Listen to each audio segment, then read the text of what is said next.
Well, you are an IT expert, so we imagine that what you will bring to the table will have something to do with IT, particularly the automated election reforms, right, or a reformed electoral system. Right. Okay, what in particular are you over your, your tiff with smartmatic because you have a history of questioning them? We're not done with that yet. And they faltered in the 2010 elections. The same thing in 2013 and again in 2016.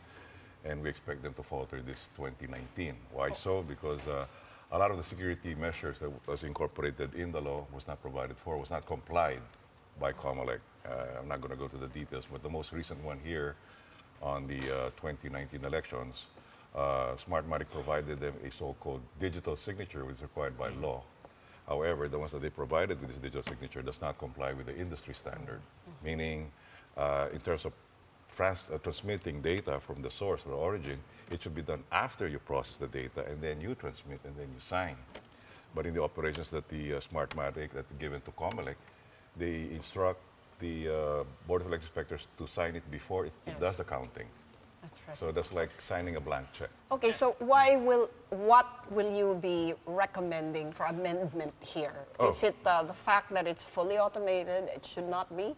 Or is it the provider or the selection of the provider? At this point in time, it's already too late to change whatever they've already decided on. What we recommend to all the poll watchers Well, if you win, if you become senator. Oh, definitely. We have to put more teeth to that law and then put back those former chairmen. No, but is it the system or is it the people that run? Both. Actually, the system. Well, actually, the ones that have the authority to decide whether the system is applicable or not are the people. And there were already reports by the advisory council that submitted not to pursue the automation yet. They did. There were some reports by the former advisory council not to exercise the option to procure or to purchase the previous, and instead they did. That's why a lot of civil society groups have petitioned with the Supreme Court with regard to the option that the Comelec exercised in procuring those highly contested technology back in 2010 and again in 2016. So there's still that long hula baloo. The question is, if you're saying, for example, we need to change both system and people. System muna. Right. What in the system needs to be changed?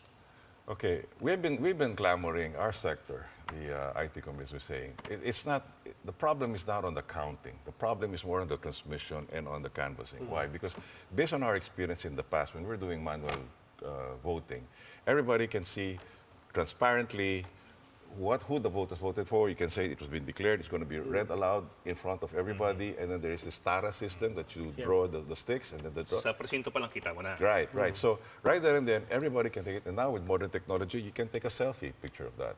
And then once they transmit the results, then you trace it on whether that particular precinct counted. But when you look, exactly. But the problem for the past 3 elections, Comelec never even produced a website that would show the results from the precinct level.